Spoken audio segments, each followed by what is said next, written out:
महामुद्रा महाबंध हम कर चुके थे। यहाँ तक सभी को क्लियर हो ही गया होगा। आगे बढ़ते हैं। आज हम महावेद पर चलते हैं। और महावेद पढ़ने से पहले महावेद की विशेषता पहले बताई जा रही है। देखिए, महामुद्रा महाबंध हमने देखा। अब महावेद की विशेषता में बताया जा रहा है कि रूप लावण्य संपन्ना यथा स्त्री पुरुषम विना महामुद्रा महाबंधो निष्फलो वेद वर्जितो। यहाँ देखिए, महावेद की इतनी बड़ी विशेषता बताई गई है कि इसकी तुलना करी गई है स्त्री के रूप लावण्य के साथ। कि जैसे स्त्री का रूप को हम सुंदर मानते हैं, लेकिन वो पुरुष के बिना व्यर्थ है। तो सेम, अगर हम महावेद का अभ्यास नहीं करते हैं तो जो अभी तक हमने महामुद्रा और महाबंध का अभ्यास किया है वो व्यर्थ है उसको करना। तो ये क्या लिखते हैं कि जिस तरह एक स्त्री का रूप लावण्य पुरुष के बिना बेकार है, उसी तरह महावेद के बिना महामुद्रा महाबंध निष्फल है। जबकि अभी हमने कितना पढ़ा, महामुद्रा और महाबंध के उसके लाभ भी कितने सारे थे, लेकिन वो सब लाभहीन हो जाएगा, सब व्यर्थ हो जाएगा अगर हम इसमें महावेद की अभ्यास नहीं करते हैं। तो अब महावेद की विधि देखते हैं। विधि में क्या बताया है। महाबंध स्थितो योगी कृत्वा पूरकम एक थी वायुनाम गतिम आवृत्य निभृतम कंठ मुद्रया। अब बताते कि महाबंध में स्थित योगी, यानी पहले हमें महाबंध वाली पोजीशन में आना है। महाबंध क्या था, जिसमें हमने बाएं पांव को सीवनी से लगाया था और दायां पांव उसके ऊपर, मतलब सिद्धासन वाली जो स्थिति थी वो महाबंध वाली स्थिति है। ठीक, तो महाबंध में हमें स्थित होना है और फिर क्या करना है, उसके बाद साधक फिर पूरक करके श्वास प्रश्वास की गति को कंठ मुद्रा, कंठ मुद्रा मतलब जालंधर मुद्रा कहा है, जालंधर बंध कहा है, के द्वारा रोककर कुंभक लगाएंगे। तो पहले हम महाबंध की स्थिति में आ गए, मतलब सिद्धासन वाली स्थिति में बैठ गए। उसके बाद फिर पूरक किया, पूरक करके अब श्वास प्रश्वास की गति को, मतलब अब हमें रोकना है तो वहां पे जालंधर बंद लगेगा, लेकिन यहाँ जालंधर बंद ना कहकर कंठ मुद्रा कहा गया है। तो इसको नोट कर लीजिए कि जालंधर बंद को कंठ मुद्रा भी कहा गया है महावेद के अंदर। अब उसके द्वारा हमें कुंभक लगाना है। अब कुंभक लगाने के बाद आगे समहस्त युगो भूमो स्पचो सनाडेच छना पुट द्वयम अतिक्रम्य वायु स्फुरतो मध्यगा। अब उतनी अवस्था तक आ गए, ये स्थिति हमारी हो गई थी, सिद्धासन लगा लिया, जालंधर बंद लगा लिया। अब क्या करना है, दोनों हथेलियों को साइड में अच्छी तरह जमीन पर लगाकर नितंबों को यानी हिप्स को जमीन पर धीरे धीरे पटकेंगे। ऐसा करने से क्या होगा, जो प्राण वायु हमारी इड़ा पिंगला में जो चल रही है वो इड़ा पिंगला को छोड़कर सुषुम्ना नाड़ी में प्रवेश कर जाएगी। तो देखिए, इस अभ्यास के साथ कि मतलब होता है ना, कोई चीज को हमें प्रेशर से थोड़ा सा देना पड़ता है कभी बार, तो इसी तरीके से इसमें भी करना है कि सारी स्थिति में आ गए और उसके बाद नितंबों को जमीन से धीरे धीरे पटकना है। ठीक, तो क्या होगा, वायु जो हमारी प्राण वायु है वो इड़ा पिंगला को छोड़कर सुषुम्ना नाड़ी में प्रवेश कर जाएगी। और हमें इसका यही कार्य करना है कि सुषुम्ना में प्रवेश कराना है अपनी प्राण वायु को। उसके बाद क्या होगा, सोम सूर्याग्नि संबंधो जायते च अमृताय वे मृतावस्था सम उत्पन्ना ततो वायु विरचेत विरेचेत। अब क्या है इसमें कि सोम, सूर्य और अग्नि। सोम किसको कहा है यहाँ, इड़ा नाड़ी को, सूर्य पिंगला नाड़ी को और अग्नि सुषुम्ना नाड़ी को। तो क्या होगा, इन तीनों का जब आपस में संबंध हो जाएगा, सोम सूर्य और अग्नि का जब आपस में संबंध हो जाएगा तो अवश्य ही अमृतत्व की प्राप्ति हो जाती है। हमें करना भी यही है, इड़ा पिंगला में जो प्राण हमारे चल रहे हैं उसको हमें सुषुम्ना में लाना है। तो इड़ा है हमारी सोम और सूर्य, और सुषुम्ना में अग्नि में इसको मिला देना है। इसके बाद क्या है, व्रतावस्था सम उत्पन्ना ततो वायु विरेचियेत। इसके बाद जो है मृतावस्था, मृतावस्था की स्थिति आ जाएगी। यानी अब क्या हो, मृतावस्था क्यों कहा जा रहा है यहाँ, कि जो प्राण अभी हमारे इड़ा पिंगला में चल रहे थे वो प्राण वायु अब इड़ा पिंगला में नहीं है। मतलब वो सुषुम्ना में जाने लगी, तो इसलिए इस स्थिति को मृतावस्था का नाम दिया है। तो क्या है, इस मृतावस्था की स्थिति उत्पन्न होने पर रेचक करना चाहिए। जब हमारे प्राण अब सुषुम्ना में चले गए तो उसके बाद फिर धीरे से रेचक कर देंगे।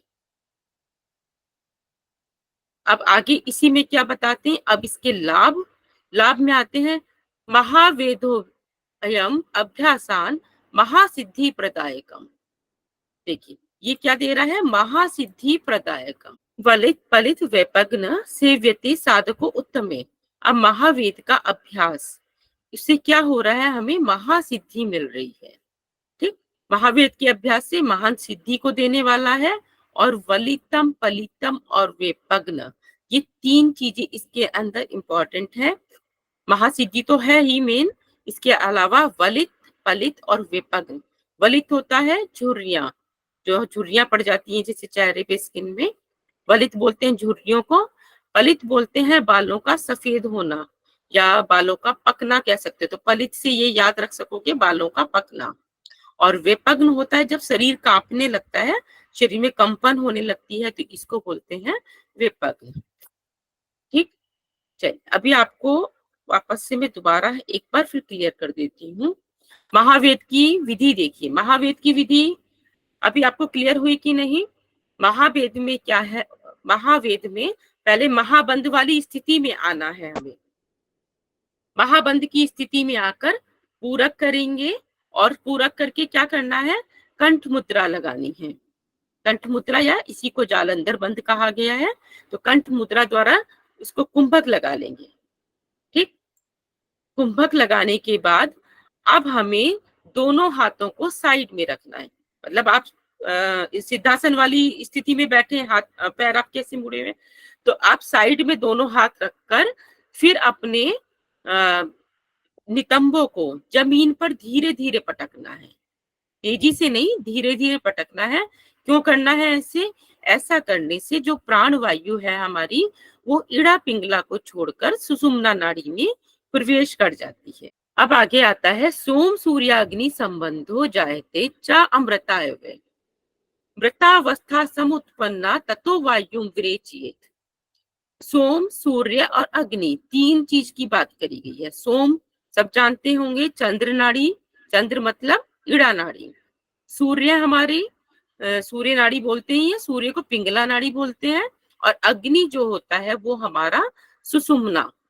ठीक, तो इन तीनों का जब संबंध हो जाएगा आपस में, संबंध कैसे होगा, अभी तक तो सुषुम्ना के साथ संबंध नहीं है, तो इड़ा पिंगला में हमारा प्राण चल रहा है। लेकिन जब हमने ये विधि कर ली कि हमने प्राणों को ऊपर सुषुम्ना की तरफ ले आए, तब उन तीनों का मिलन हो गया। तो इसमें क्या होगा, जब तीनों का आपस में संबंध हो जाएगा तो क्या होगा, अमृतत्व की प्राप्ति होती है।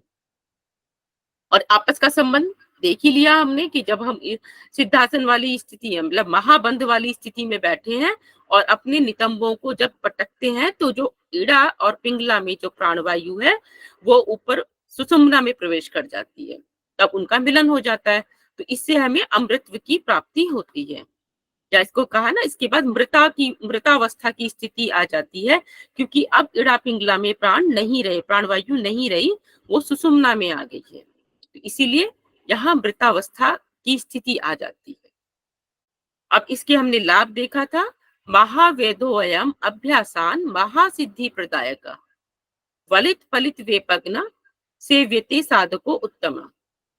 महावेद के अभ्यास से क्या होगा, आपको महान सिद्धि मिलती है। क्योंकि इतनी बड़ी महान महान मुद्राएं हैं हमारी, तो इनके अभ्यास भी उतने कठिन है।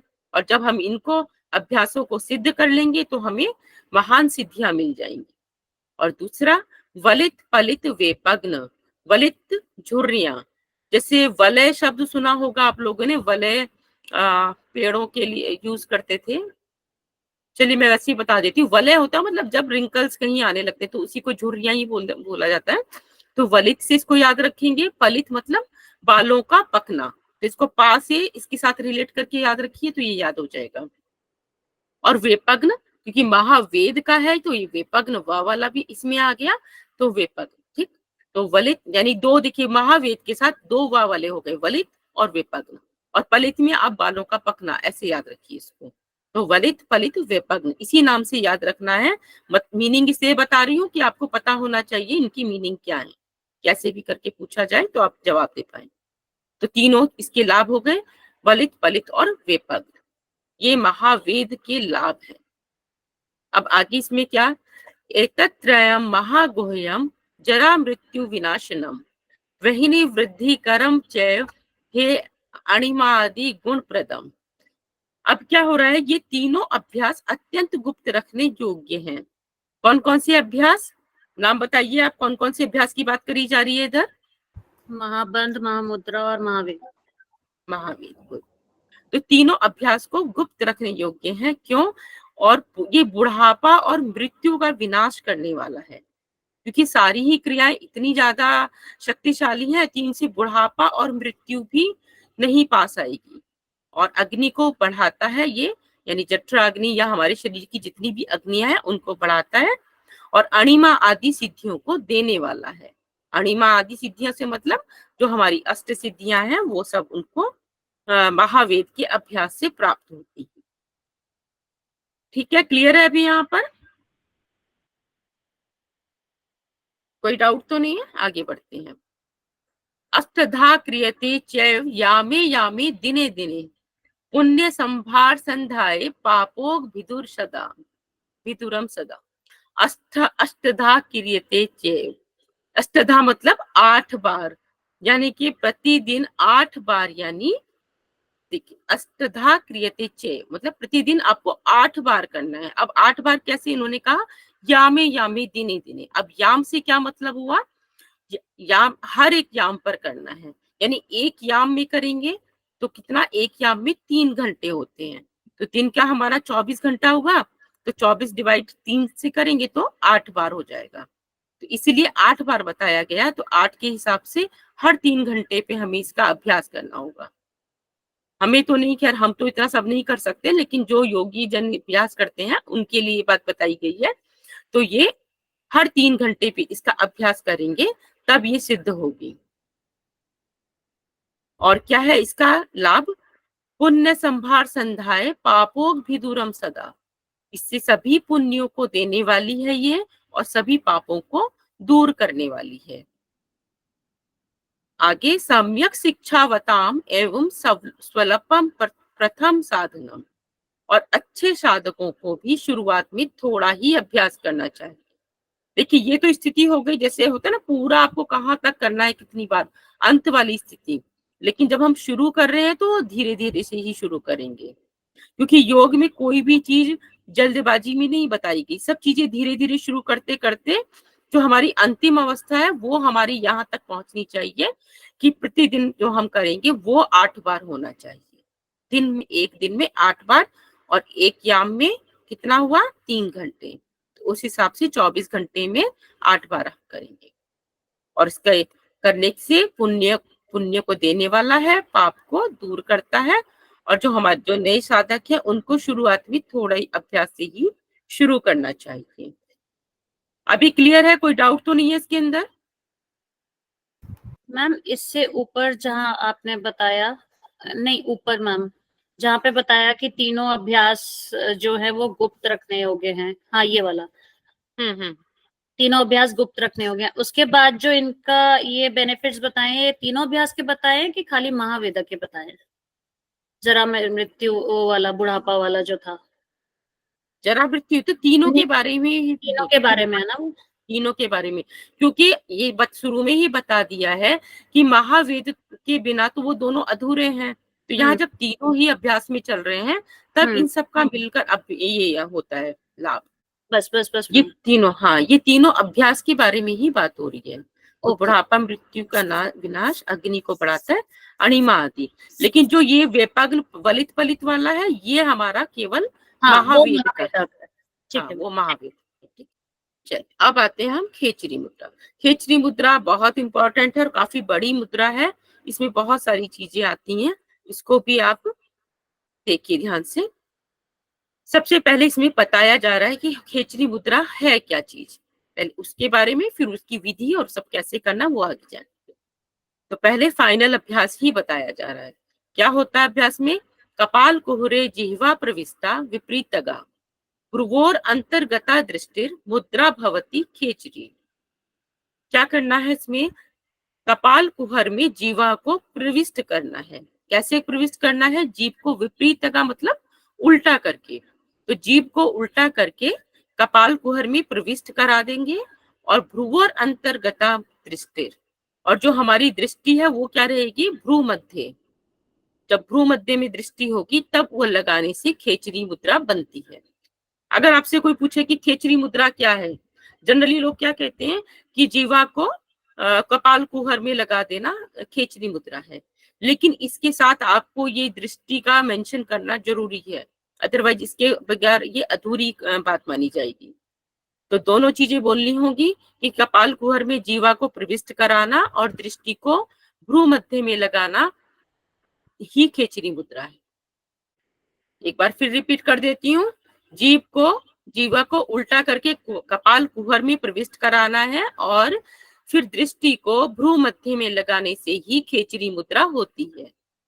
अब उस खेचरी मुद्रा के लिए तैयारी कैसे करेंगे? क्योंकि हमने ये तो देख लिया कि जीवा को उल्टा करके लगाना है। अब कपाल कुहर सब जानते हैं कि अंदर जो हमारा घंटिका वाली जगह है वो कपाल कुहर है। अब हमारी जीवा इतनी लंबी तो नहीं है कि उसको हम कैसे प्रविष्ट कराएंगे। तो पहले इसमें बताया गया है कि जीवा की हमें लंबाई कैसे बढ़ानी है, उसकी तैयारी के लिए। अब ये देखिए, उस खेचरी मुद्रा के लिए अब तैयारी कैसे करेंगे। उस तैयारी में 3 चीजें होती हैं। छेदन चालन दोहे कलाम क्रमण्यात वर्धियेत तावत सा यावत भ्रू मध्यम स्पृशति तदा खेचरी सिद्धि। क्या क्या होता है? छेदन, चालन और दोहन। ये 3 क्रियाओं से, 3 प्रक्रिया से हमें गुजरना पड़ता है और ये इसी स्टेप में आएंगी, इनका आगे पीछे क्रम नहीं होगा। छेदन, चालन और दोहन इसी क्रम में आएंगी, ठीक है। इन तीनों क्रियाओं का क्रम से अभ्यास करके जीवा को बढ़ाते रहना चाहिए। कब तक बढ़ाते रहना चाहिए? जब तक जीवा भ्रू मध्य को स्पर्श ना कर ले। सा यावत भ्रू मध्यम स्पर्शति, ठीक। जब तक जीवा भ्रू मध्य को स्पर्श ना कर ले तब हमारी खेचरी सिद्ध होती है। अब देखिए 3 चीजें बताई, छेदन, चालन, दोहन। अब इसमें छेदन कैसे करना है, अब उसको जानते हैं। छेदन के लिए अब छेदन क्रिया कैसे की जा रही है इसको देखते हैं। इसके लिए स्नूही पत्र निभम शस्त्रम सुतीक्षणम स्निग्ध निर्मलम समादाय ततस्तेन रोम मात्रम समुच्छनेत। क्या बताया गया है? स्नूही पत्र, एक ये पत्ता होता है, एक पौधा, उसको बोलते हैं स्नूही पत्र, या इसका दूसरा नाम थुहर है, ठीक। ये इतना शार्प होती है इसकी पत्तियां, तो उसके समान तीक्ष्ण धार वाला। स्नूही पत्र नहीं कहा गया है, स्नूही पत्र से नहीं काटना है, स्नूही पत्र के समान तीक्ष्ण धार वाला। कोई जो भी हम जिस भी अस्त्र शस्त्र जो भी हम ले रहे हैं उसके लिए, तो उससे वो हमारा इतना शार्प होना चाहिए, मतलब ब्लेड जैसी धार होती है ना, उतना शार्प होना चाहिए। और कैसे? स्निग्ध और निर्मल। निर्मल मतलब साफ सुथरा।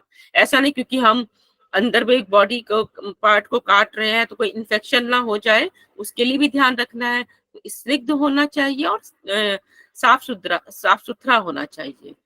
उससे क्या करेंगे? जीवा मूल को रोम मात्र काटेंगे। अब ये जीवा मूल क्या है?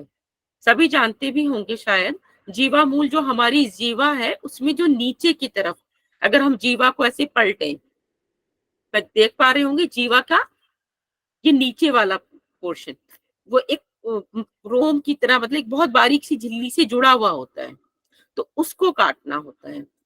शायद कुछ लोग जानते होंगे, कभी कभी कुछ घरों में कभी देखा हो, बच्चे जो छोटे बच्चे होते हैं कई बार तुतला के बोलते हैं काफी लंबे टाइम तक, तो उसमें बोलते हैं कि जिससे कि तातवा है ये, तो तातवा उसको काटना पड़ता है, तब वो उसको जीभ से थोड़ा अलग होता है, तो जीभ की थोड़ी लंबाई बढ़ जाती है वो बोलने के लिए उनको। मतलब वहां वो ये वाला प्रोसेस नहीं है, बस जस्ट मैं बता रही हूँ कि शायद लोग जानते हो तो कनेक्ट कर पाए उस चीज को।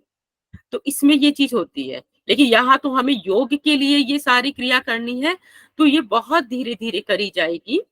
तो इसके लिए स्पेशल ध्यान रखना पड़ेगा कि स्नूही पत्र के समान हमें तीक्ष्ण धार वाले स्निग्ध और निर्मल जो हमारा शस्त्र है उससे हमें जीवामूल को रोम मात्र काटेंगे। बहुत ही बारी रोम, मतलब जो हमारे रोम होते हैं उसी के बराबर इतना सा रोम मात्र काटना है। फिर क्या करना है आगे, ततः सैंधवपथ्याभ्याम चूर्णिताभ्याम प्रघर्षयेत् पुनः सप्तदिने प्राप्ते रोम मात्रम समुच्छिनेत्। अब छेदन हमने कर लिया, छेदन के बाद क्या अपने काट दिया, अब इसको ऐसे तो नहीं छोड़ेंगे, तो छेदन के बाद वहां पर सेंधा नमक और हरड़ का चूर्ण उस जगह पर लगाएंगे, ठीक। और उसके 7 दिन बाद पुनः सप्त दिन प्राप्ते, फिर 7 दिन बाद फिर से रोम मात्रम समुच्छिनेत्, फिर से रोम मात्र छेदन क्रिया करेंगे।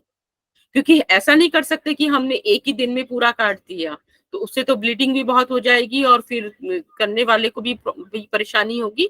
तो ये बिल्कुल रोम मात्र काटना है कि पता ही ना चले, छोटा थोड़ा थोड़ा काटा, सेंधा नमक और हरड़ का चूर्ण उस जगह पे लगाया ताकि वो थोड़ा जख्म भर जाए, फिर 7 दिन बाद फिर उस प्रोसेस को करेंगे।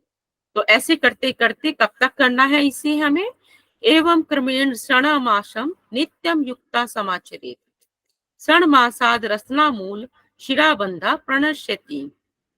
एवं क्रमेण, अब क्रम से कितना करते रहना, क्षण मासम यानी 6 महीने तक, नित्यम युक्तम समाचरेत् प्रतिदिन अभ्यास करने से जीवामूल का सिराबंध हट जाता है। तो इसमें हर हमें 7 दिन पे तो काटना है उसको, इस बीच में फिर होता है इसका चालन दोहन भी करते हैं, तो वो चीजें करती रहे हैं, तो जिससे कि हमारे जीवा की लंबाई बढ़ती जाती है धीरे धीरे धीरे धीरे। तब तक बढ़ाना है हमें जब तक कि हमारी जीवा भ्रू मध्य तक ना छूने लग जाए। अब आगे, कला कलां पराग मुखीम कृत्वा त्रिपथे प्रयोजयेत् सा भवेत् खेचरी मुद्रा व्योम चक्रम तद उच्यते। छेदन क्रिया के बाद अब जीवा के अग्रभाग को, जो छेदन क्रिया हमने कर ली, अब जीवा के अग्रभाग को क्या करना है, पीछे की और तीनों नाड़ियों के मार्ग में स्थित करें।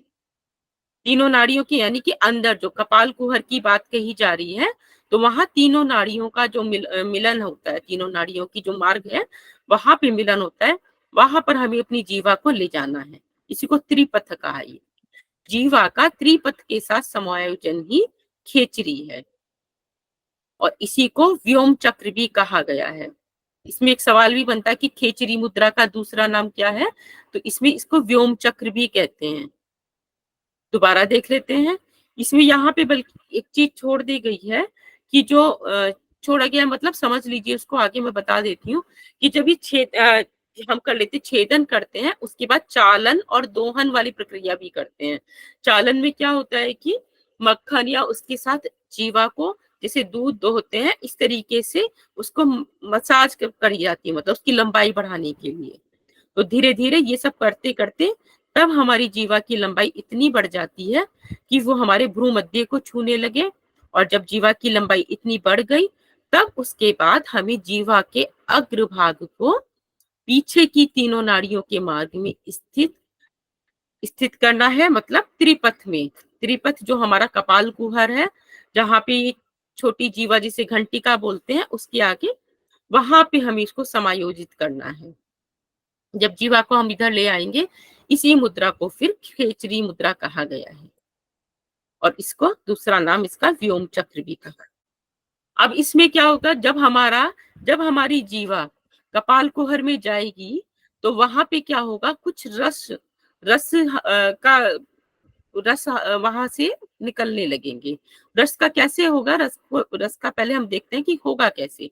जब जीवा को हम अंदर कपाल कुहर में ले जा रहे हैं, तो वहां की जो गर्मी उससे पैदा होगी, तो उससे कई प्रकार के रस निकलने लगते हैं।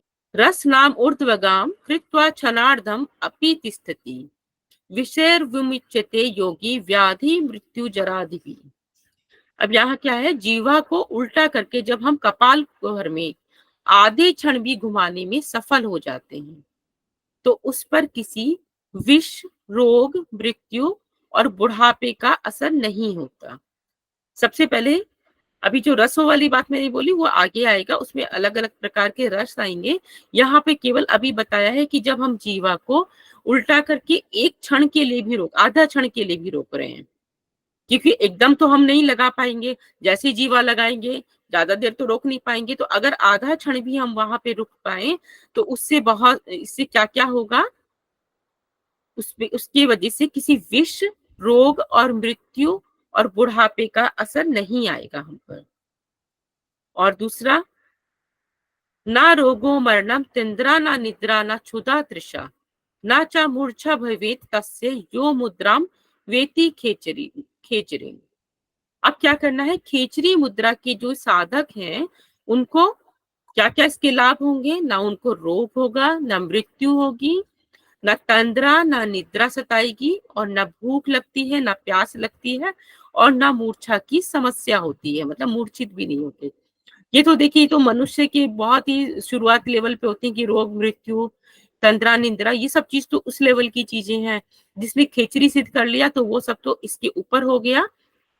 तो यहाँ पर ये सब चीजें खत्म हो जाएंगी, कोई रोग मृत्यु तंद्रा निद्रा भूख प्यास और मूर्छा, इन सब से वो परे हो जाएगा। साधक ने इतना अभ्यास कर लिया कि अब उसको ये सब चीजें तो छुएंगी ही नहीं। अब आगे, पीड्यते ना सा रोगेण लिप्यते ना चाकर्मणा बाध्यते ना सा कालेन यो मुद्रा वेति खेचरी। अब क्या है कि रोग से जो पीड़ित होता है कि वह ना तो किसी रोग से पीड़ित होगा, पीड़ित है ना सा रोगेण, किसी रोग से पीड़ित नहीं होगा, लिप्यते लिप्यते ना चाकर्मणा, और ना ही किसी कर्म में लिप्त होता है, किसी कर्म में भी लिप्त नहीं होगा, और काल के बंधन से मुक्त हो जाता है। बाध्यते ना सा कालेन यो मुद्राम वेत्ति खेचिरे। इसमें इतना अभ्यास करके वो इतनी उच्च अवस्था पे पहुंच गया कि वो भूख प्यास तंद्रा निद्रा रोग इन सब से तो बहुत ऊपर उठ गया है, और अपने किसी कर्मों में भी लिप्त नहीं होगा, ना उसको कोई रोग सताएगा, ना किसी कर्मों में लिप्त होगा। और जब कर्म ही खत्म हो गया तो कर्म के बंधन से भी मुक्त हो जाएगा, मतलब काल के बंधन से मुक्त हो जाएगा। अब इसमें देखते हैं आगे, खेचरी का नाम कितनी पड़ा क्यों है। तो इसके लिए बताते हैं, चित्तम चरति खे यस्मात् जिह्वा चरति खे गता ते नशा खेचरी नाम मुद्रा सिद्धेर निरूपिता। चित्तम चरति खे, जो चित्त हमारा है, क्योंकि यहाँ हमने सारी चीजों से अपना चित्त का पीछे पड़ा था ना कि चित्त आश्रय रहित हो जाता है, तो सारा चीजें खत्म हो गई। चित्त का हमारा जो है वो हृदय आकाश में विचरण करने लगता है। और जीवा कहाँ करती है, खे भी आकाश होता है, तो जीवा हमारी आकाश में विचरण करने लगती है। और जो चित्त हमारा हृदय आकाश कहा मेरी शून्य में, क्योंकि चित्त अब हमारा शून्य में, वहां कोई सोच विचार कुछ भी नहीं रहा है, सब चीज खत्म, हर आलम्बन खत्म हो गया है। तो चित्त अब हमारा शून्य में चला गया, तो वहां कुछ सोच विचार ही नहीं रह गया। तो चित्त हमारा शून्य में विचरण कर रहा है और जीवा हमारी आकाश में विचरण कर रही है। ठीक, इसीलिए इसका नाम क्या, खे मतलब आकाश और चरना मतलब विचरण करना, तो खेचरी वर्ड इसी से बना है। तो सिद्धों ने इसीलिए इसे खेचरी मुद्रा का नाम दिया है, क्योंकि जो हमारी जीवा है वो खे में चरने लगती है, इसीलिए इसको खेचरी कहा गया। खेचर्या मुद्रितम येन विवरम लंबिको ऊर्ध्वता ना तस्य क्षरते बिंदु कामिन्या श्लेषितस्य च। जब अपनी जीवा को इतना लंबा हमने करके जीवा को ऊपर उठाकर उस विवर में स्थिर कर दिया। खेचरिया मुद्रितम येन विवरम लंबिको ऊर्ध्वता, लंबिका कहा गया है या जीवा को, तो जब जीवा को इतना लंबा कर दिया कि वो जीवा हमारी ऊपर उस विवर तक पहुंच गई, उस विवर में स्थिर हो गई, तो इस स्थिर कर लिया तो खेचरी मुद्रा की स्थिति बन जाती है। और जब आपने खेचरी वाली स्थिति प्राप्त कर ली तो उससे क्या होगा, न तस्य क्षरता बिंदु कामिन्या तस्य चा। इसका कंपैरिजन की कि सुंदर सुंदर स्त्री के आलिंगन पर भी उनका बिंदु नहीं गिरता है। यानी कि इतना आपका अपना ऊपर नियंत्रण आ गया है कि किसी को, सुंदर स्त्री को देखने पर भी या उसके आलिंगन पर भी कोई बिंदु का क्षरण नहीं होता। और अगर चलितो अपि यदा बिंदु संप्राप्तो योनि मंडलम व्रजत्य ऊर्ध्वहतः सक्तया निबद्धो योनि मुद्रया। और अगर किसी कारणवश बिंदु स्खलित हो भी जाए, देखिए पहले तो बोल दिया कि इतना आपका अभ्यास हो गया, इतना नियंत्रण हो गया कि बिंदु गिरेगा ही नहीं, उसका क्षरण नहीं होगा। और अगर किसी कारणवश बिंदु स्खलित हो भी जाता है और योनि मंडल तक पहुंच भी जाए, तो वह साधक योनि मुद्रा के अभ्यास से उस बिंदु को ऊपर खींच लेता है। तो किस अभ्यास से? योनि मुद्रा के अभ्यास से। तो ये चीज हो सकता है इससे क्वेश्चन इस टाइप से बन जाए कि भाई कि अगर ऐसे कुछ बिंदु स्खलन होता है तो उसको किस तरीके से वापस वो साधक ऊपर ले खींच सकता है। तो योनि मुद्रा के अभ्यास से उस बिंदु को ऊपर खींचने में सक्षम हो जाते हैं। ये इतनी बड़ी सिद्धि है, इतना बड़ा अभ्यास है। यहाँ तक क्लियर है? अभी कोई डाउट तो नहीं है इसमें? आगे बढ़ते हैं।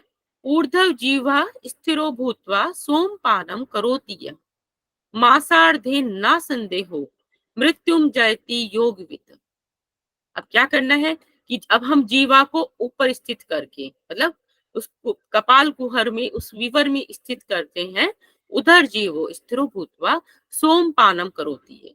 जब हमने जीवा को स्थिर करके सोमपान करते हैं तो क्या होता है? मासार्धेन न संदेहो मृत्युम जयति योगवित्। मासार्धेन मतलब आधा मास, यानी 15 दिन में ही वो मृत्यु को जीत लेता है। जो योगी अगर इसको 15 दिन के लिए इस जीवा को स्थिर रोज सोमपान करता है, 15 दिन में, यार आधा महीने, दोनों ही शब्द याद रखेंगे, आधा महीना या 15 दिन तक जो जीवा को ऊपर स्थित करके सोमपान करता है वह मृत्यु को जीत लेता है। पहले क्या आया था? एक क्षण भर के लिए आया था। क्षण भर करता है तो क्या था कि रोग बुढ़ापा से दूर हो जाता है। और यहाँ पर आया है 15 दिन अगर कर लेता है तो वो मृत्यु को जीत लेता है। तो इनसे भी क्वेश्चन बन जाते हैं कि अगर कोई योगी 15 दिन तक या आधा महीने तक इस सोमपान को करता है खेचरी मुद्रा में, तो उसको क्या उसके लाभ मिलते हैं। तो इसके ऑप्शन दे सकते हैं कि मृत्यु को जीतेगा, रोग को जीतेगा, जो भी है। तो यहाँ पे मृत्यु को जीत लेता है। और आगे इसके नित्यम सोम कलापूर्ण शरीरम यस्य योगिना तक्षेण तक्षकनापि सदस्य विषम तस्यम न सर्पति। और क्या कर लेते हैं? नित्यम सोम कलापूर्ण। और जो साधक जिस साधक का शरीर प्रतिदिन सोम श्राव से भरा रहता है। अभी हमने पहले 15 दिन वाली बात देखी, अब यहाँ प्रतिदिन जो करते हैं, नित्यम, नित्यम मतलब 15 दिन, सोम कला पूर्ण शरीरम यस्य योगिना, जो 15 दिन तक वो जो नित्य यानी प्रतिदिन इसको सोम श्राव को का पान करता है, तो उसको क्या होता है? तक्षक नापी दस्तस्य विषम तस्यम न सर्पति। उसको तक्षक नाग के काटने का भी विष नहीं चढ़ता। तक्षक नाग को कहा है सबसे जहरीला एक सांप होता है जिसके काटने से मृत्यु तो निश्चित ही है, लेकिन इसके रोज के अभ्यास करने से, इस सोम श्राव का रोज पान करने से, तक्षक नाग के काटने से भी उसका विष नहीं चढ़ता है। आगे देखें। इंधनानि यथा वाहिनिस तैल व्रति च दीपकः तथा सोम कला पूर्णम देहि देहम न मुच्यते। अब देखिए एक चीज यहाँ पे बताई है इस सोम श्राव के लिए बताने के लिए कि सोम श्राव जब हम इसका पान करते हैं तो साधक के लिए कितना इसकी शरीर, मतलब शरीर और आत्मा, शरीर जो है साधक की शरीर को आत्मा नहीं छोड़ती, इसके बताने के लिए यहाँ इसका कनेक्ट किया है इस चीज के साथ कि जिस तरह लकड़ी के रहने से अग्नि, यानी कि अगर देखिए लकड़ी है और उसमें अग्नि जल रही है तो अग्नि उसको जब तक नहीं छोड़ेगी जब तक लकड़ी पूरी तरीके से ना जल जाए। इसी तरीके से तेल और बाती के रहने से दीपक नहीं बुझता, यानी तेल है और बाती है तो दीपक जलता रहेगा जब तक या तो तेल खत्म ना हो जाए या बाती खत्म ना हो जाए। तो इसलिए एक दूसरे का साथ पूरे आखिर तक बना रहेगा। कहने का मतलब इससे ये निकलता है कि लकड़ी के रहने पर अग्नि जल रहेगी और तेल बाती के रहने से दीपक नहीं बुझता। उसी प्रकार सोम श्राव से पूर्ण साधक के शरीर को, ये शरीर को आत्मा नहीं छोड़ती है। नहीं तो क्या, आत्मा तो छोड़ के निकल जाती है, लेकिन यहाँ उसकी साधक के साथ वो आत्मा बनी रहती है। तो ये इसके बारे में एक बहुत बड़ी बात कही गई है खेचरी मुद्रा में। जो इसका अभ्यास करते करते मतलब प्रतिदिन इसको अभ्यास करते हुए इतना अभ्यासी हो जाते हैं, तो आत्मा भी शरीर को नहीं छोड़ती है। ठीक, क्योंकि ये तो सभी जानते हैं कि शरीर हमें किस लिए मिला है। जो हम सारा योगाभ्यास कर रहे हैं, माध्यम तो हमारा शरीर ही है। तो शरीर के माध्यम से आगे की सिद्धियां पाते जा रहे हैं। तो इतना कर लिया कि आत्मा भी नहीं छोड़ेगी, उस शरीर के साथ हम आगे बढ़ते जाएंगे, आगे की सिद्धियां पाते जाएंगे। अब ये एक बहुत इंपॉर्टेंट चीज आती है खेचरी मुद्रा में, गोमांस भक्षण की बात आती है। गोमांस भक्षण सुनने से ऐसा लगेगा जैसे कि ये कोई गाय के मांस की या इस तरह की कोई बात करी जा रही है, लेकिन ये एकदम अलग चीज है।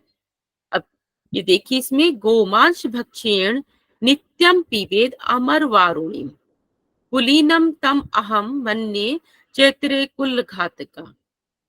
क्या कहा है कि जो गोमांस भक्षण नित्यम पिबेद अमर वारुणिम, कि जो योगी नित्य गोमांस भक्षण करता है और अमर वारुणी का पान करता है, वह योगी कुलीन कहलाता है।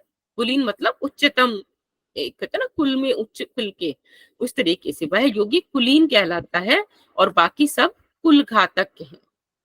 अब ये गोमांस भक्षण है क्या, इसको भी जान लेते हैं। तो गो शब्द जो है, गो शब्द शब्दे नोदिता, गो शब्दे नोदिता जिह्वा तत्प्रवेशो ही तालुनी गोमांस भक्षणम तत्तु महापातक नाशनम। यहाँ जो बताया है, गो शब्द का अर्थ क्या है, जीवा। गो का मतलब होता है जीवा, और जो तालु में जब इसका प्रवेश कराते हैं तो तालु क्या है, मांस की जो जगह है, तालु मांस वाली जगह है, तो उसको कहा गया है मांस। उस शब्द मिलके बनता है गोमांस। और गोमांस भक्षण क्यों कहा है, क्योंकि यहाँ से वो अमर वारुणी का पान करता रहता है। जो हमारी जीवा है, तालु में जाकर अमर वारुणी का पान करती है, इसलिए इसको गोमांस भक्षण कहा गया है। दोबारा से देख लेते हैं। गो शब्दे नोदिता जीवा तत्प्रवेशो ही तालुनी। जो गो शब्द का अर्थ क्या है, जीवा है, और ये तालु में उसका जब प्रवेश होता है, इसी को गोमांस भक्षण कहा गया है। और इससे क्या होता है, तू महापातक नाशनम, यह महापातक का नाश करने वाला है। ठीक, महापातक का नाश करने वाला है, यानी कि हमारे जो बड़ी बीमारियां, कष्ट हैं, उनको भी दूर कर देता है। जिह्वा प्रवेश संभूता वहनी नो उत्पादिता खलु चंद्रात श्रवती या सारा सा स्याद अमर वारुणी। अब ये अमर वारुणी कैसे आ रहा है, कहाँ से हो रहा है, इसको देखते हैं। कि जब तालु प्रदेश, हमने पहले बताया था कि जो ये अमर वारुणी जो रस है हमारा चंद्र प्रदेश में, यानी कि तालु प्रदेश में, यानी चंद्रमा से जब जीवा का स्पर्श होता है, ठीक, चंद्रमा से जब जीवा का स्पर्श होगा, तो जो उसकी गर्मी है, उससे जो रस टपक रहा है, वही अमर वारुणी है। हमने इतनी सारी क्रियाएं करी, जीवा को लंबा किया, फिर उसको पहले भ्रूमध्य लगाने की कोशिश की, और फिर वहां तक पहुंचने के बाद जब हमने इसको अंदर कपाल को हर में प्रवेश करा लिया, तो उसके बाद उसका रिजल्ट क्या हो रहा है, जब तालु प्रदेश में हमारी जीवा चली गई कहाँ तक, तो ये जो चंद्र प्रदेश है, चंद्रमा से जब जीवा का स्पर्श होगा, तो वहां पर उससे गर्मी पैदा होगी, और उस गर्मी से एक रस टपकने लगेगा, उसी को अमर वारुणी कहा गया है। ठीक है, क्लियर है यहां तक आपको।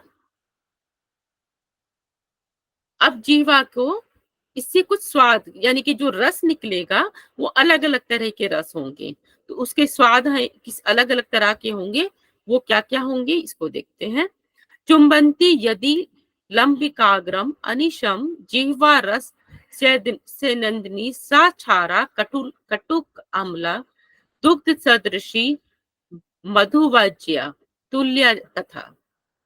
क्या क्या होंगे, अब चुंबंती यदि लंबिकाग्र, लंबिकाग्र जीवा को कहा है, यानी कि जीवा जब है, जीवा जो इसका अग्र भाग है, जब वो अंदर उसका रसपान करेगा, चंद्र तालु में जाकर उसका रसपान करता है, तो जो रस है उसके कुछ कुछ क्रम से निकलता है, मतलब ऐसा नहीं कि सारे रस एक ही बार में निकल जाएं।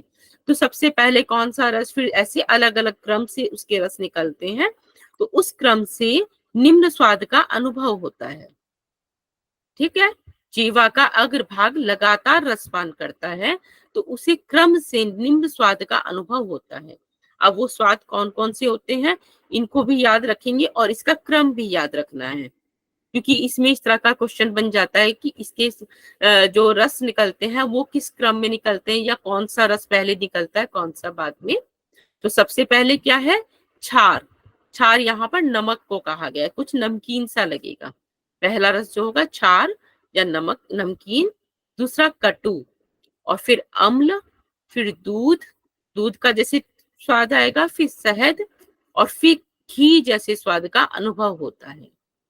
तो क्या क्या हो गए, क्षार, कटु, अम्ल, दूध, शहद और घी।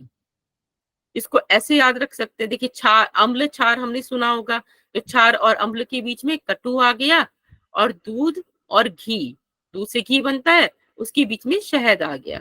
लेकिन इसको आपको सीक्वेंस में याद करना है, तो एक बार कोई माइक खोल के इनके रसों को एक बार क्रम से बोलिए। भारती जी बोलेंगे कि जी इसमें कौन कौन से किस किस क्रम से ये स्वाद आते हैं। मैम मैं बोल दूं? हाँ, क्षार नमक है जो, कटु, अम्ल, दूध, शहद और घी। बहुत अच्छा। तो इसका ये क्रम हमें याद रखना, इसमें कोई गड़बड़ नहीं होनी चाहिए, इनको हमें क्रम में ही याद रखना है। ठीक, अब इसके बाद इसका फल क्या होता है।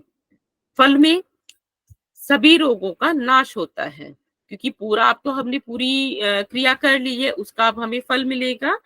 सभी रोगों का नाश होता है, बुढ़ापे का अंत हो जाता है, और शस्त्र का प्रभाव नहीं होता। अष्ट सिद्धियां मिलती हैं और सिद्धांगनाएं आकर्षित होती हैं।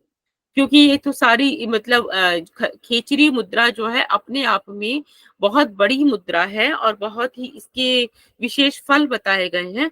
तो इससे सारे जो हमारे रोग हैं, रोग, बुढ़ापा, सब खत्म हो जाता है। किसी का अस्त्र शस्त्र का कोई प्रभाव नहीं पड़ता, अष्ट सिद्धियां मिल जाती हैं और सिद्धांगनाएं आकर्षित होती हैं। तो ये सब फल आपको याद करने हैं इनके। अष्ट सिद्धियों की बात कल बताया था, वही चीज है, अणिमा, महिमा, गरिमा, लघिमा, प्राप्ति, प्रकाम्य, इशित्व और वशित्व। तो ये सारा हमारा खेचरी से लाभ होता है। थोड़ा सा इसका और देख लेते हैं। मूर्धनम, मूर्धन मतलब ऊर्ध्व। षोडश पत्र पदम गलितम प्राणाद अवाक्तम हठाद ऊर्ध्वहास्यो रस्तनाम नियम्य विवरे शक्तिम पराम चिंतयन। अब इसमें जो साधक जीवा को कपाल कुहर में लगाकर, ये देखिए, मूर्धनम षोडश पत्र गलितम प्राणात, जो साधक जीवा को कपाल कुहर में लगाकर पराशक्ति का ध्यान करते हुए षोडश दल, यहाँ षोडश दल की बात करी गई है। ऐसे तो हम विशुद्धि चक्र में भी षोडश दल ही बोलते हैं, यहाँ पे हमने इसको व्योम चक्र पढ़ा था खिचड़ी में, तो यहाँ पे भी षोडश दल की बात करी गई है। तो षोडश दल कमल से प्रवाहित प्राण के सहारे निर्मल धारा रूप तरंग के समान सोम श्राव का जो पान करता है, मतलब ये एक पूरा उसका विशेषता बता दी कि हमने इतना अभ्यास कर लिया, तो उससे हो क्या रहा है उस साधक को। उत्कल्लोल कला जलम च विमलम धारामयम या पीबेन निर्व्याति। तो वह कमल तंतु के समान, ये देखिए, कला जलम च विमलम, तो वह कमल तंतु के समान कोमल शरीर वाला योगी व्याधि से मुक्त होकर चिरकाल तक जीवित रहता है। ये किसी का माइक ऑन है, प्लीज ऑफ कर लीजिए, थोड़ा डिस्टरबेंस हो रहा है। एक बार दोबारा से देख लीजिए इसको। मूर्धन ऊर्ध्वा षोडश पत्र पदम गलितम प्राणाद अवाप्तम हठात ऊर्ध्वहास्यो रसनाम नियम्य विपरे शक्तिम पराम चिंतयन। कि जो साधक जीवा को कपाल कुहर में लगाकर और पराशक्ति का ध्यान करते हुए षोडश दल कमल से प्रवाहित प्राण के सहारे निर्मल धारा रूप तरंग के समान सोम श्राव का जो पान करता है। यानी सारी बात क्या कही गई है कि जो हम सोम श्राव का पान कर रहे हैं, मतलब अपनी जीवा को हमने कपाल कुहर में लगा दिया और पराशक्ति का ध्यान करते हुए उस षोडश दल कमल से जो प्राण प्रवाहित हो रहे हैं, उसमें जो सोम श्राव का जो श्राव हो रहा है, उसका जो हमने पान करता है, वह क्या, वो कैसा हो जाता है साधक, उसका शरीर कमल तंतु के समान कोमल हो जाता है और योगी व्याधि से मुक्त होकर चिरकाल तक जीवित रहता है। क्लियर हो गया? थोड़ा सा लंबा श्लोक था, समझ में आ गया होगा मेरे ख्याल में। थोड़ा सा और है, इसको आज हम बस मैं सोची पूरा ही कर लेते हैं। अब इसमें बताया कि अब हमें खेचरी मुद्रा क्यों जरूरी है। यत् प्रालयम प्राहित सुशिरम मेरु मूर्धांतर स्थम तस्मिन् तत्वं प्रवदति सुधि तन्मुखम निम्नगानम। अब क्या बताया है कि मेरुदंड और मूर्धा के बीच में जो सोम कला विवर है, जो हमारा, हम अभी तक जो बात कर रहे हैं सोम कला, सोम रस जहां से प्रवाहित हो रहा है, वो है कहाँ पर, तो जो मेरुदंड है हमारा यानी स्पाइन और मूर्धा के बीच में जो मतलब है ये हमारा जो क्या बोलना चाहिए इसको, जहाँ पे हमारा तीनों जो मिलते हैं, तीनों नाड़ियों के जो स्थान है, वहां पे जो विवर है उसी को कहा गया है कि जहाँ मेरुदंड और मूर्धा के बीच में जो सोम कला पूर्ण विवर है, वहां पर आत्मा का स्थान माना गया है। तो आत्मा का स्थान कहाँ है? मेरुदंड और मूर्धा के बीच में जो जगह है, वहां पर आत्मा का स्थान माना गया है। तो विद्वान लोग उसे आत्म तत्व कहते हैं। और क्या है उसमें? जिसका मुख नीचे की ओर है। यहाँ हमने कमल तंतु की बात की थी, तो जो कमल है वो षोडश कमल, वो नीचे की मुख करके, नीचे की तरफ मुख किए हुए है। और उससे क्या होता है? चंद्रात सार सरवती वपुसस्तेन मृत्युर नराणाम तद्बदनियात सुकरणम अधो नान्यथा काय सिद्धि। और उस चंद्रमा से जो निकला हुआ श्राव, उसका जो क्षरण होना ही मनुष्य की मृत्यु का कारण है। अगर हमारा चंद्र से तो हमेशा ही श्राव हो रहा है, और श्राव होते क्या हो रहा है? वो सूर्य नाड़ी में जल रहा है, वहां जाकर उसका क्षरण हो रहा है। लेकिन जब हमने मुद्रा लगाई, खेचरी मुद्रा लगाई, तो हमने उस श्राव को रोक दिया, उधर रोक दिया। और कहाँ पे उसका श्राव होने लगा?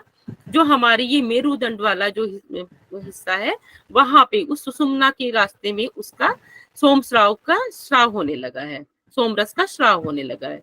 तो उस श्राव का जब हमने निरोध कर दिया, तो इसी के लिए हमें उसका अभ्यास करना है। खेचरी का अभ्यास हम क्यों कर रहे हैं? कि उसका जो श्राव अभी तक नीचे जो सूर्य नाड़ी में खत्म हो रहा था, उसको वो रास्ता हमने उधर से रोक के उसका श्राव हमने कहाँ कर दिया? सुषुम्ना में कर दिया। और अगर नहीं तो उस साधक की काय सिद्धि नहीं हो पाएगी। इसलिए हमें उसको काय सिद्धि करने के लिए इस पूरी खेचरी का अभ्यास करना होता है, जिससे कि जो सोम रस का श्राव है वो हमारा सुषुम्ना नाड़ी में जाने लगे। क्लियर हुआ? थोड़ा सा बड़ा था, हो सकता है समझने में थोड़ी सी मुश्किल हुई होगी, लेकिन एक बार और पढ़ेंगे तो समझ में आ जाएगा। ये थोड़ा सा और है, ये कंप्लीट कर लेते। सुशिरम ज्ञान जनकम पंच स्रोत समन्वितम तिष्ठते खेचरी मुद्रा तस्मिन शून्य निरंजने। अब यहाँ बताया है कि जो 5 स्रोतों से मिलकर जो विवर बना है, वही ज्ञान का उत्पादक है। यानी कि ज्ञान क्या मतलब? आत्मा का स्थान। अभी हमने ऊपर पढ़ा कि आत्मा का स्थान क्या माना गया है? कि जो हमारा मेरुदंड और मूर्धा है, उसका स्थान है, वहीं पे हमारा आत्मा का स्थान है। तो यहाँ पे 5 स्रोत मिलते हैं, उसी जगह को हमारा आत्मा का स्थान कहा गया है। और इससे क्या होता है? तिष्ठते खेचरी मुद्रा तस्मिन शून्य निरंजने। और उसी निरंजन शून्य में खेचरी को स्थित करना चाहिए। तो इस एक पर्टिकुलर जगह बताई है ये, कि जो हम खेचरी लगा रहे हैं, जो खेचरी कर रहे हैं, उसी निरंजन शून्य यानी कि उस स्थान पर ही हमें खेचरी को स्थित करना है, या फिर वहीं पर खेचरी मुद्रा को स्थित करना है। एकम सृष्टिमयम बीजम एका मुद्रा च खेचरी एको देवो निरालम एकावस्था मनोमनी। अब यहाँ पर देखिए, इस खेचरी की विशेषता बताने के लिए और बाकी चीजों की विशेषता बताई है कि जो सृष्टि का मूल है, मूल बीज है, वो क्या है? एक ओंकार है। सृष्टि का मूल क्या है? ओंकार है। ओंकार से ही पूरी सृष्टि का निर्माण हुआ है। और मुद्रा में क्या है? खेचरी मुद्रा। ये हमने शुरू में भी पढ़ा था कि जो मुद्रा हमारी है खेचरी मुद्रा, इसमें विशेष है खेचरी मुद्रा। पढ़ने को हम इतनी 10 मुद्राएं पढ़ेंगे, लेकिन इसमें जो बताई गई है इसमें एक मुद्रा स्पेशल, वो खेचरी मुद्रा है। और निरालंब ही एकमात्र परमात्मा है, जहां पर कोई चीज का आलंबन ही ना रहे। जब सब आलंबन खत्म हो जाए वही परमात्मा है। और ये जो मनोमनी अवस्था है हमारी, वही एक ऐसी अवस्था है। मनोमनी अवस्था ही मात्र एक अवस्था है। क्लियर हुआ अभी आपको? ये हमारा आज यहाँ खेचरी मुद्रा कंप्लीट हो गया है। थोड़ा सा बड़ा है, बहुत सारे श्लोक हैं, तो एक बार इसको आप खुद से एक बार रीडिंग कर लेंगे तो क्लियर हो जाएगा। बाकी कल अगर कोई डाउट रहेगा तो कल एक बार पूछ सकते हैं आप। ठीक है, एक बार बताइएगा क्लियर हुआ कि नहीं, कोई डाउट तो नहीं है।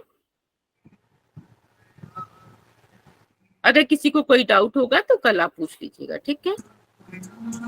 तो आज हमारे क्योंकि खेचरी मुद्रा काफी बड़ी है तो इसमें आज टाइम तो लगी गया है।